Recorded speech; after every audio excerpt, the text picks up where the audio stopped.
money buy happiness? In the process rather than just the outcome, we're showing you how Stoicism can be your secret weapon. We're not just discussing some ancient philosophy. And what can we learn from the insights of past philosophers?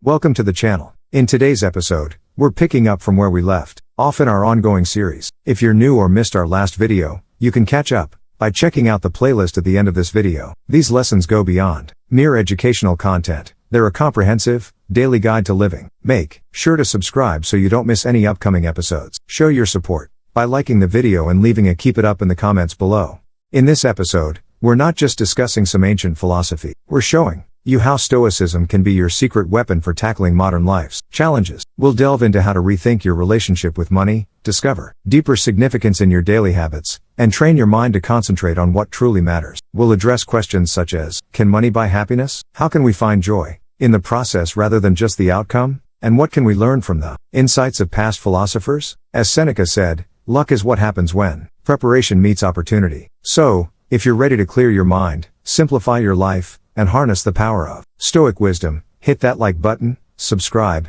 and let's start this journey together. Remember, as Marcus Aurelius said, you have power over your mind, not outside events. Realize this, and you will find strength. Lesson 1, a morning ritual, your daily dose of awesome. Let's talk about morning routines, not the groggy, caffeine-fueled scramble to get out the door, but a mindful, intentional morning ritual that sets you up for a day of awesomeness. The snooze button trap. Most of us hit the snooze button more times than we'd like to admit. We wake up, feeling groggy, stressed, and already behind schedule. We rush through our morning routine, grabbing a quick breakfast if we're lucky, and race out the door. But what if we could start our days with a sense of calm, clarity, and purpose? What if we could create a morning ritual that nourishes our minds, bodies, and souls? The philosopher's approach. The ancient philosophers understood the importance of a morning routine. Aristotle, for example, believed that the first few hours of the day were crucial for setting the tone for the rest of the day. He advocated for a morning routine that included exercise, contemplation, and study. Creating your morning ritual. Rise and shine mindfully. Instead of hitting the snooze button, try waking up at the same time each day, even on weekends. This helps regulate your body's natural sleep-wake cycle. When you wake up, take a few deep breaths, stretch your body, and set an intention for the day. Hydrate and nourish. Start your day with a glass of water to rehydrate your body after sleep. Then, fuel your body with a healthy breakfast that will give you sustained energy throughout the morning. Avoid sugary cereals and pastries, and opt for protein, healthy fats, and complex carbohydrates. Move your body. Exercise is a great way to wake up your body and mind. It doesn't have to be a strenuous workout. A brisk walk, a yoga session,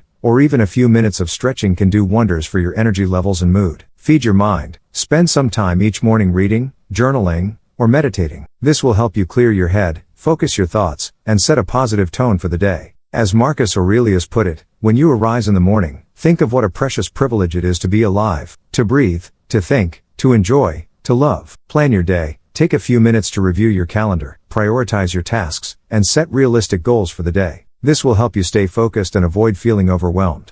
Real-world examples. The CEO's morning meditation. Many successful CEOs swear by meditation as a way to start their day. It helps them clear their minds, reduce stress, and focus on what's important. The artist's morning pages. Many writers and artists use a technique called morning pages, where they write 3 pages of stream of consciousness thoughts first thing in the morning. This helps them clear their minds and tap into their creativity. The athlete's morning workout. Many athletes have a strict morning workout routine that helps them prepare for the day's challenges. This might include running, weightlifting, or practicing their sport. The bottom line, a morning ritual is not about adding more tasks to your already busy schedule. It's about creating a sacred space for yourself, a time to connect with your inner self, set your intentions, and prepare for the day ahead. As the saying goes, win the morning, win the day. So take some time to experiment and find a morning ritual that works for you. Your mind, body, and soul will thank you for it. Lesson 2, the day in review, your daily mental detox. Let's talk about something we all do but rarely give much thought to. Reflecting on our day. No, we're not talking about rehashing every little detail or beating ourselves up over mistakes. We're talking about a mindful review that helps us learn, grow, and become better versions of ourselves. The hamster wheel of life. In our fast-paced, always-on world, it's easy to get caught up in the daily grind. We wake up, rush through our morning routine, work, eat, maybe squeeze in a workout or some social time, then collapse into bed, exhausted and ready to do it all again the next day. But what if we could break this cycle of mindless repetition? What if we could use the end of each day as an opportunity to pause, reflect, and gain valuable insights into our lives? The philosopher's approach. The ancient Stoics, like Seneca and Marcus Aurelius, were big proponents of daily reflection. They believed that by examining our thoughts, actions, and emotions, we could gain wisdom, cultivate virtue, and live more fulfilling lives. As Seneca put it, the unexamined life is not worth living. But how do we examine our lives in a way that's both meaningful and practical? A simple framework for your daily review. The highlights reel. Start by recalling the positive moments of your day. What made you smile? What did you accomplish? What are you grateful for? This helps to cultivate a sense of gratitude and optimism. The learning curve. Next, reflect on the challenges and setbacks you faced. What did you learn from them? How can you use this knowledge to improve in the future? Remember, mistakes are not failures. They're opportunities for growth. As Confucius said, our greatest glory is not in never falling, but in rising every time we fall. The course correction. Based on your reflections, identify 1 or 2 small changes you can make to improve your life. This could be anything from setting a new goal to practicing a new habit to simply being more mindful of your thoughts and actions. As the saying goes, the journey of 1,000 miles begins with a single step.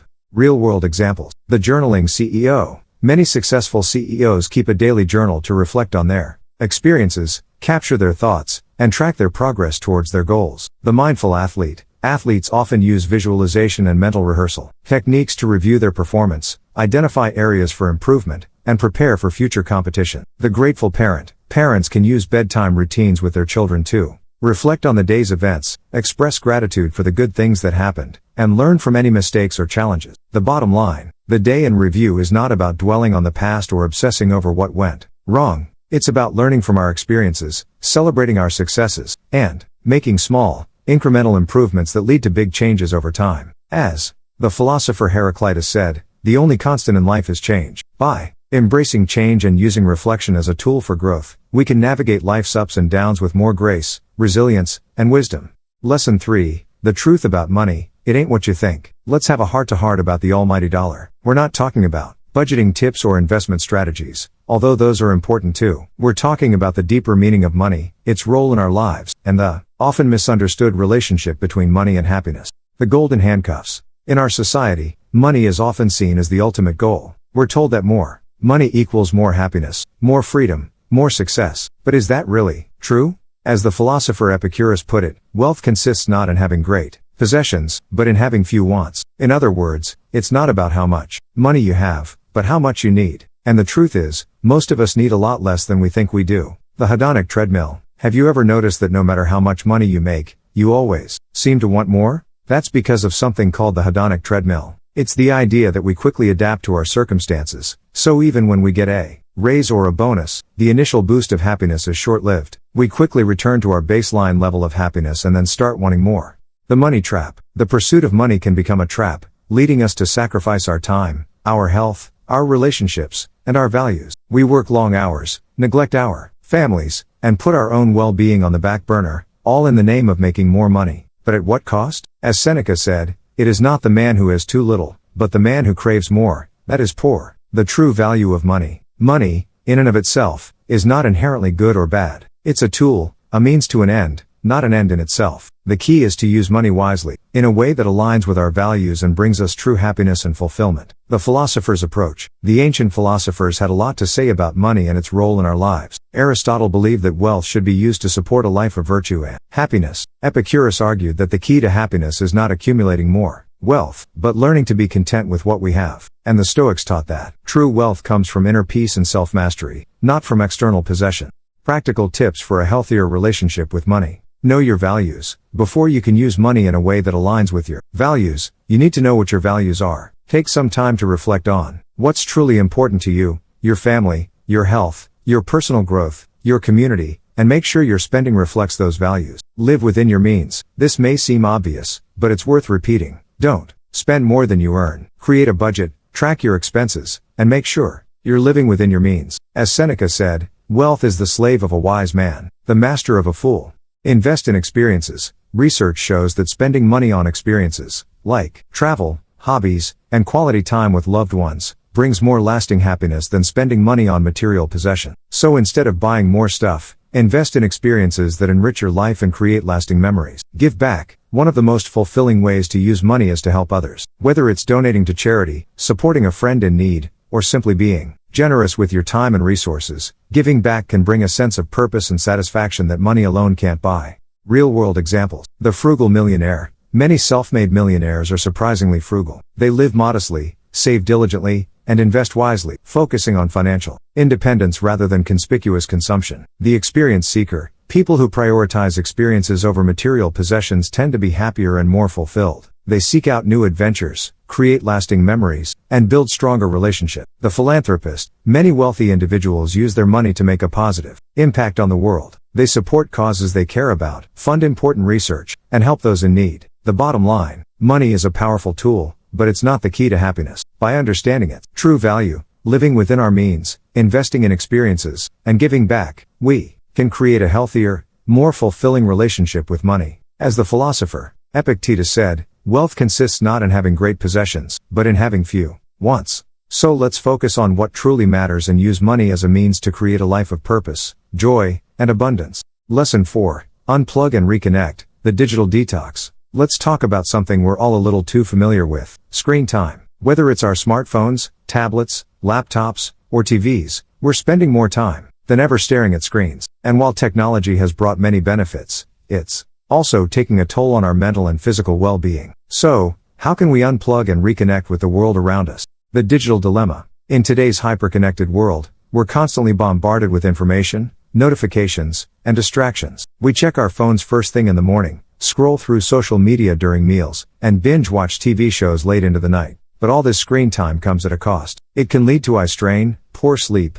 decreased productivity, and even mental health issues like anxiety and depression. The philosopher's approach. The ancient philosophers, of course, didn't have to deal with smartphones and social media, but they did understand the importance of mindfulness, presence, and connection with the natural world. As Seneca said, we suffer more often in imagination than in reality. By constantly living in the digital world, we miss out on the richness of the real world and the joy of being fully present in the moment. A simple framework for a digital detox. Set boundaries. Create specific times and places where you won't use your devices. This could be during meals, in the bedroom, or during your morning and evening routines. By setting boundaries, you create space for mindfulness and connection. Practice mindfulness. Instead of mindlessly scrolling through your phone, practice being present in the moment. Notice your surroundings, engage in conversations, and savor the simple pleasures of life. As Marcus Aurelius said, dwell on the beauty of life. Watch the stars, and see yourself running with them. Find alternatives, identify activities that you enjoy and that don't involve screens. This could be reading a book, going for a walk, practicing a hobby, or spending time with loved ones. By finding alternatives, you can fill your time with meaningful and fulfilling activities. Take breaks. If you need to use screens for work or other essential tasks, make sure to take regular breaks. Follow the 20-20-20 rule.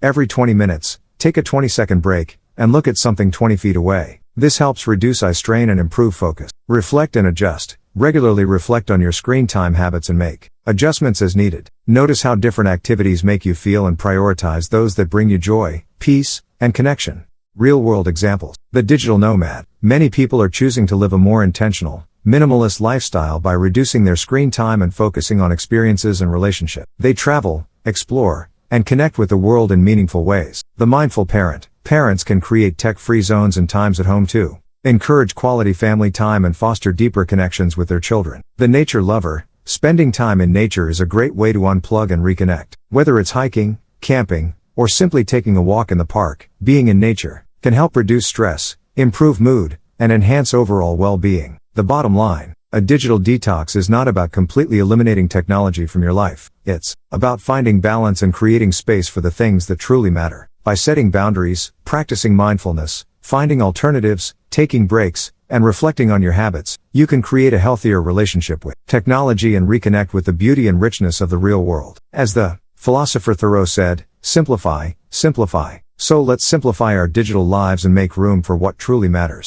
Conclusion. The power of Stoic wisdom. As we've explored in this video, the ancient philosophy of Stoicism offers timeless wisdom that can help us navigate the challenges of modern life. From creating a mindful morning ritual to reflecting on our day, from understanding the true value of money to unplugging from our digital devices, these lessons can help us live more intentional, fulfilling, and meaningful lives. Remember, as Marcus Aurelius said, the happiness of your life depends upon the quality of your thoughts. By applying the principles of Stoicism, we can cultivate a mindset of resilience, gratitude, and inner peace, no matter what life throws our way.